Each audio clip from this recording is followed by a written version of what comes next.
ഞാൻ ബിനു പുഞ്ചഗിരി. ഈ കഴിഞ്ഞ 3 വർഷക്കാലമായിട്ട് ഞാൻ നടത്തുന്ന പ്രവർത്തനങ്ങൾ ഈ പ്ലാസ്റ്റിക് കുപ്പികൾ വേസ്റ്റുകളും പറക്കി മാറ്റുക എന്നുള്ളതായിരുന്നു. ഇപ്പോൾ അത് മാറ്റിയിട്ട് കുളവാഴ എന്ന ഈ ഈ ക്യാൻസറിനെ മാറ്റാൻ വേണ്ടിയിട്ട് ഞാൻ ഒരുപാട് ശ്രമങ്ങൾ നടത്തുന്നുണ്ട്.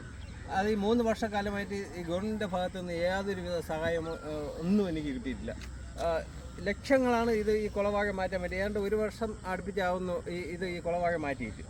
ഇപ്പോൾ അത് വീണ്ടും നിറഞ്ഞിട്ടുണ്ട്. അവർ ഈ കോൺട്രാക്ട് എടുക്കും, അന്നേരം കാണുന്ന തന്നെ കോരി മാറ്റും, പിന്നെ കഴിഞ്ഞു. ഈ പുഞ്ചഗിരി വെള്ളായണിക്കായലിലെ ഈ വെള്ളം എക്സസ് വാട്ടർ ഇതിലെയാണ് കടന്നു പോകുന്നത്. പക്ഷേ അത് സുഗമമായി പോകണമെങ്കിൽ ഈ കുളവാഴ മാറ്റിയാലേ പറ്റുള്ളൂ. രണ്ടാമത് ഈ ഒരു തൈന്നത് ഏകദേശം 2000 വിത്തോളം അതുണ്ടാവുന്നുണ്ട്. ഈ 2000 വിത്ത് ഒരേ സമയം മുളയ്ക്കുന്നില്ല. പല ഭാഗങ്ങളിലായിട്ട് ഇങ്ങനെ കിടന്നിട്ട് ഈ പൊടിച്ച് വരുന്നത് വളർന്ന് വലുതായി അത് നശിച്ചു പോയി അടുത്ത് വളർന്നു വരുന്നുണ്ട്. അപ്പോൾ ഇത് നിരന്തരമായ പ്രവർത്തനങ്ങളിലൂടെ മാത്രമേ ഈ കുളവാഴ എന്ന ഈ സംവിധാനം ഇതിൽ നിന്ന് മാറ്റാൻ പറ്റുള്ളൂ. അപ്പോൾ അതിന് ഗവൺമെൻറ്റിൻ്റെ ഭാഗത്തു നിന്ന് എന്തെങ്കിലും സാമ്പത്തിക സഹായം ചെയ്താൽ ഞാനിത് നിരന്തരം ഇത് മാറ്റിക്കൊണ്ടേ ഇരിക്കാനുള്ള സംവിധാനം ചെയ്യാമെന്ന് മാത്രം പറഞ്ഞുകൊണ്ട് നിർത്തും. അത് നമ്മുടെ നാട്ടിൽ വികസനത്തിന് സാമ്പത്തികം ഒരു മുഖ്യ ഘടകം തന്നെയാണ്. പക്ഷേ നമ്മുടെ പഞ്ചായത്തിൽ ഫണ്ടുണ്ട് എന്നാണ് ഞാൻ അറിഞ്ഞത്. പക്ഷേ അതിൽ നിന്ന് 1 ലക്ഷം രൂപ എനിക്ക് തന്നാൽ ഞാൻ 1 വർഷം ഇതിനകത്ത് യാതൊരു പായലോ മാലിന്യമോ ഇല്ലാതെ സംരക്ഷിക്കാൻ ഞാൻ തയ്യാറാണ്. പക്ഷേ ഇങ്ങനെയൊക്കെയാണെങ്കിൽ കല്ലൂർ ഗ്രാമപഞ്ചായത്തിൻ്റെ ഭാഗത്ത് നിന്ന് നമുക്ക് യാതൊരുവിധ സഹകരണവും ഉണ്ടാവുന്നില്ല. ഒത്തിരി പ്രഖ്യാപനങ്ങളും ഫ്ലെക്സുകൾ വയ്ക്കുന്നതല്ലാതെ യാതൊരുവിധ സഹകരണവും കല്ലൂർ ഗ്രാമപഞ്ചായത്തിൻ്റെ ഭാഗത്തു നിന്ന് ഉണ്ടാവുന്നില്ല എന്നുള്ളത് വിഷമകരമായ ഒരു സത്യവും.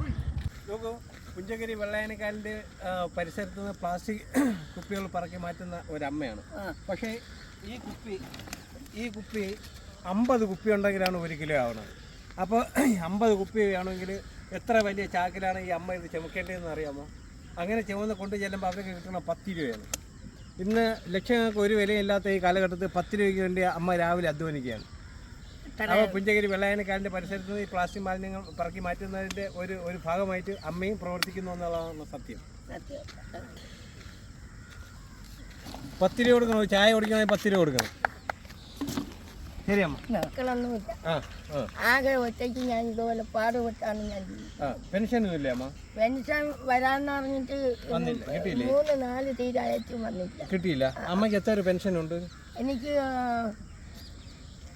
പെൻഷൻ അത് വരുമ്പോൾ അറിയാൻ ഒക്കില്ല. ഒന്നിച്ച് ഇത്ര രൂപ എന്നുള്ളത് അറിയാൻ പറ്റി. ഉള്ളതിനെ കൊണ്ട് തരും, വാങ്ങിക്കും. ഏകശായനക്ക് ആരും ഇല്ല. അമ്മയുടെ പേരെന്തോന്നു?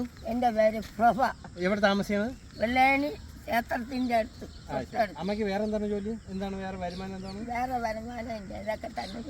ശരി ശരി. ഇനി ഞാൻ ഈ പുഞ്ചഗിരി വെള്ളായണിക്കാലിൻ്റെ ഭാഗത്തുനിന്ന് പറക്കുന്ന പ്ലാസ്റ്റിക് അമ്മയ്ക്കായിരിക്കും. ഞാൻ എവിടെയെങ്കിലും കൂട്ടിയിട്ടിട്ട് അമ്മയെ വിളിച്ച് അമ്മ എടുത്തോണ്ട് പോകും. ഞാൻ എപ്പോഴും ഏതാണ്ടുള്ള ദിവസങ്ങളിൽ ഇവിടെ കാണും. ശരി ശരി ശരി.